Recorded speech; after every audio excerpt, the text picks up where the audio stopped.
네, 이번에는 스타 리포트 시간입니다. 오늘은 비상장 주식에 대해서 알아보도록 하겠습니다. 리서치 아름의 백지우 연구원 나오셨습니다. 어서 오십시오. 네, 안녕하세요. 네, 안녕하세요. 자, 비상장 기업 두 개를 가지고 오셨는데 이 비상장 기업 투자라는 게 조금 생소한 것 같습니다. 비상장 기업 리포트를 쓰시는 분도 잘 못 본 것 같고 배경을 좀 설명해 주시죠. 네, 이제 대부분의 개인 투자자분들이 상장 기업에 대한 투자만 진행하셨을 확률이 높습니다. 그러나 이제 그래프에서 보시는 것처럼 KOTC 시장 규모를 한번 보시면은 지난 3월 17조 원에 달했던 것에 비해서 이달 34조 원을 육박하면서 1년도 안 돼서 시장 규모가 2배가량 증가한 것을 볼 수 있습니다. 네. 네, 또한 비상장 주식을 거래할 수 있는 플랫폼 또한 늘어나면서 비상장 투자 수요가 꾸준히 증가하고 있습니다.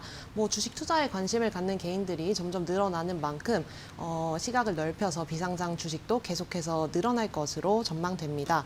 그러나 개인 투자자들을 위한 비상장 보고서는 상대적으로 좀 발간이 안 되는 모습을 볼 수 있습니다. 네. 그럼 비상장 기업들이 어떤 시장을 공략하는지 혹은 어떤 경쟁사를 두고 있는지 전혀 모르는 경우가 많은데요. 이렇게 상장사에 비해 상대적으로 정보 수집이 어려운 만큼 이런 것들이 비상장 투자를 하는 데 있어서 진입장벽으로 작용할 수도 있고 또 묻지마 투자와 같은 위험한 요소들을 불러일으킬 수도 있어서 저희는 이제 전문적으로 비상장 기업 미팅을 진행을 하고 이제 상장사들과 해외 기업들과 피어 비교를 하는 등 좀 개인 투자자분들에 대해 비상장 기업에 대한 자료를 제공해드리기 위해 노력하고 있습니다. 네, 비상장 기업에 관심 있는 분들은 아무래도 이런 투자 정보에 목이 말랐을 것 같은데 상당히 유효한 정보가 될 것 같습니다. 방금 전에 이야기를 하셨는데 그러면 개인 투자자분들이 이 비상장 주식을 거래하려면 어떻게 해야 되나요?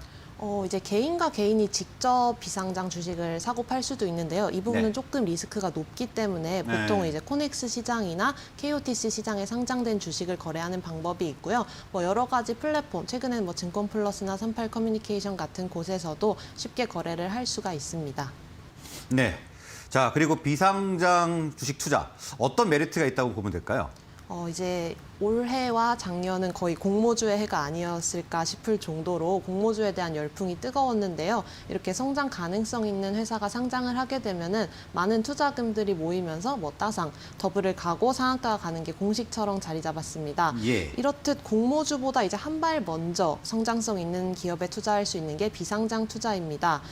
하지만 그만큼 좀 리스크가 높다는 단점이 있긴 하지만 앞서 말씀드렸다시피 코넥스 시장이나 KOTC 시장에서 거래를 한다면은 어느 정도 또 거래량과 안정성이 보장되어 있어서 그런 투자를 조금 권해드리고 있고요.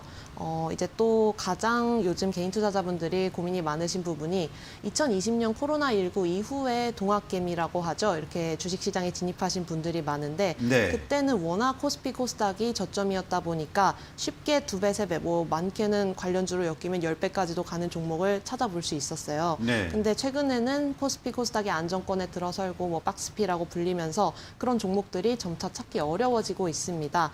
그러나 비상장 종목은 이제 또 코스닥 이전 상장이나 스펙 상장 등을 통해서 이제 거래가 되게 되면은 높은 수익률을 가져다 줄 수 있기 때문에 또 어느 정도 투자 포트폴리오에서 비중을 조절하면서 투자를 하시면은 또 높은 수익률을 가져가실 수 있지 않을까 싶습니다. 예, 그러면 이 비상장 주식 같은 경우에는 이 상장 일정에 좀 맞추는 것이 굉장히 중요하겠네요. 맞습니다. 자, 그리고 그러면 내년에 유망한 비상장 종목 어떤 것들이 있을까요?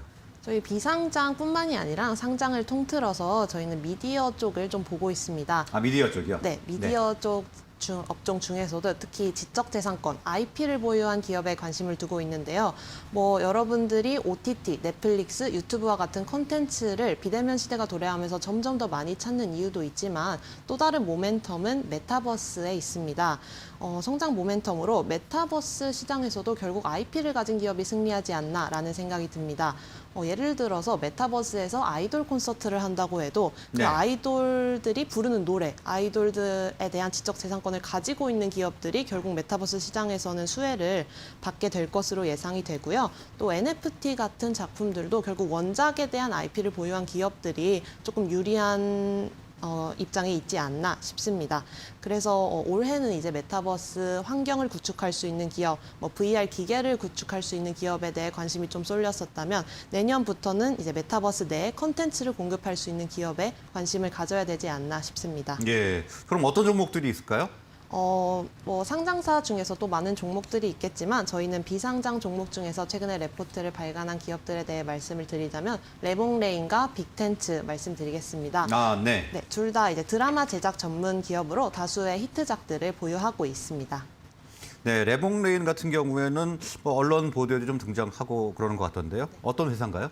레몽레인은 이제 드라마 제작과 동시에 제가 아까 말씀드렸던 IP를 활용한 부가 사업을 영위하는 업체입니다. 네. 꾸준히 연평균 3편 이상의 드라마를 제작하고 있고요. 히트작으로는 성균관 스캔들이 가장 히트를 쳤고 또 더뱅커, 어쩌다 발견한 하루와 같은 드라마가 있습니다. 이 중에서도 성균관 스캔들을 조금 주목해 보셔야 하는 이유가 이게 원래는 드라마 제작사들이 드라마를 지상파 3사에 공급을 하면은 지상파 3사에서 저작권을 챙겨가는 구조였습니다. 네. 근데 국내 드라마 최초로 성균관 스캔들은 제작사 쪽에서 이제 IP를 확보를 해서 이 성균관 스캔들로 레몽레인은 해외 판권도 이제 확보를 하고 다양한 콘텐츠와 굿즈를 만들어서 판매하는 등 IP를 활용하여 계속해서 부가 수익을 얻어내고 있다는 점이 굉장히 주목해 볼 만한 점입니다. 신의 한 수였네요. 네, 맞습니다. 네. 그런데 이제 2014년도에 코넥스 시장에 상장이 되었고요. 현재는 공모주 일반 청약 과정을 진행하고 있습니다. 아마 올해 마지막 IPO가 되지 않을까 싶고요.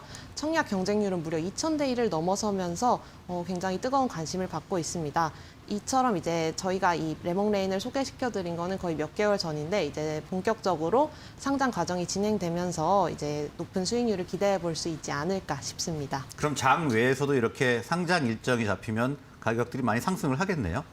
네, 그렇습니다. 조금 반영이 먼저 되는 부분이 있습니다. 아, 네. 그럼 레몽레인 같은 경우에는 특히 내년에 기대되는 부분은 뭐가 있습니까? 내년에 기대되는 부분은 이제 OTT 업체들이 본격적으로 콘텐츠 경쟁이 심화되고 OTT 가입자 수도 급증하고 있습니다. 네. 과거에는 이제 지상파 3사에만 드라마 제작사들이 드라마를 공급을 했는데 최근에는 이제 국내외 OTT들에 본격적으로 드라마를 배급하면서 특히 글로벌 OTT에 드라마를 배급할 경우 해외 시장 진출이 굉장히 쉬워집니다. 그런 부분이 조금 성장 모멘텀이 될 수 있을 것 같고요. 또 최근에 아시다시피 오징어 게임이나 지옥과 같은 이제 한국에서도 세계적인 히트작이 탄생을 하면서 한국 콘텐츠에 대한 수요가 늘어나고 있습니다. 2000년대 초반에는 엄청 히트를 쳤던 대장금, 시크릿 같은 드라마도 이제 네. 회당 1만 달러 정도에 판매가 됐었어요. 회당이요? 네, 이제 17년 이후에는 네. 달의 연인, 푸른바다의 전설과 같은 드라마가 거의 40만 달러 가까이 판매가 되고 있거든요. 40만 달러요? 네, 거의 40배 가까이 드라마 가격이 뛴 것입니다. 그래서 이런 거를 보면은 이제 해외 판매 가격이 저희 K 콘텐츠가 상승을 하면서 같이 상승하고 있어서 수익률 또한 꾸준히 개선될 전망입니다. 또 하나 말씀드리고 싶은 점은 이제 위즈윅 스튜디오 상장사 중에서 올해 VR이나 메타버스 관련해서 많이 들어보셨을 텐데요. 위즈윅 스튜디오가 이제 레몽레인의 대주주입니다. 네. 그래서 레몽레인은 IP를 갖고 있고 위즈윅 스튜디오는 제작이나 유통 밸류 체인을 갖고 있어서 좀 전략적 협업이 기대되는 부분입니다. 특히 레몽레인은 드라마 제작 과정 중에서 CG나 VFX 같은 분야에 외주를 맡기는 비율이 높은데 위즈윅 스튜디오가 이 부분을 담당하고 있기 때문에 좀 안정적이고 효율적인 제작이 가능하지 않을까 싶습니다. 네, 올해 마지막 IPO 기업 레몽레인에 대해서 분석을 해봤고요. 빅텐트 또한 제작사라고 그랬죠? 네네네. 한번 말씀해 주시죠. 빅텐츠도 이제 드라마 제작 전문 기업인데 과거에는 매니지먼트 사업도 조금 했었는데 최근에는 OST를 포함하여서 드라마 제작 사업만 주력으로 하고 있습니다. 흥행작으로는 이제 발리에서 생긴 일, 쩐의 전쟁, 아가씨를 부탁해, 대물 등 과거에 굉장히 한국 드라마의 한 획을 그었던 작품들이죠. 그런 작품들을 다수 제작했던 기업입니다. 네. 그러나 이제 2014년도에 코넥스에 상장을 했는데 그 이후로는 약간 히트작 감소로 실적 부진을 겪었으나 이제 작년부터 영업이익 흑자 전환에 성공했습니다. 그래서 이제 본격적으로 드라마 높은 시청률을 기록한 작품들을 제작하고 있고요. 특히 올해 방영된 달이 뜨는 강 같은 경우에는 주연 배우 이슈로 재촬영 이슈 같은 좀 잡음들이 있었는데 그런 것에도 불구하고 시청률 10%를 넘기며 종방영으로 성공적인 마무리를 했습니다. 네, 들으면 알만한 작품들을 이렇게 제작을 했는데요. 우리가 주목해야 할 부분 어떤 것들이 있을까요? 빅텐츠 또한 마찬가지로 OTT 판권 판매가 증가하고 있습니다. 네. 그런 부분이 가장 주목해야 할 부분이고 또 아직까지 넷플릭스와 같은 글로벌 OTT에 진출하지는 못했지만 내년부터 본격적으로 글로벌 OTT 진출 계획을 발표해서 이 부분이 성공적으로 마무리된다면은 또 굉장히 성장 모멘텀이 될 수 있을 것 같습니다. 그리고 국내 OTT 기업 투자 규모를 조금 살펴보시면은 웨이브가 21년까지 2천억 원 이상을 투자하였고 네. 티빙이 2023년까지 4천억 원 투자 규모를 발표했습니다. 이처럼 OTT 기업 간의 컨텐츠 경쟁이 계속 심화되면서 이제 단독 유치 경쟁이나 컨텐츠 부가가치를 창출하려고 OTT 업체들도 굉장히 노력을 하고 있거든요. 네. 그래서 이제 빅텐츠를 포함하여 경쟁력 있는 콘텐츠를 제작하는 기업들은 이런 OTT 경쟁이 굉장히 수혜로 작용할 예정입니다. 네, OTT 경쟁 업체들이 경쟁이 심해질수록 이 빅텐츠의 주가도 좀 올라가겠네요. 네네. 오늘 말씀은 여기까지 듣도록 하겠습니다. 네. 감사합니다. 감사합니다.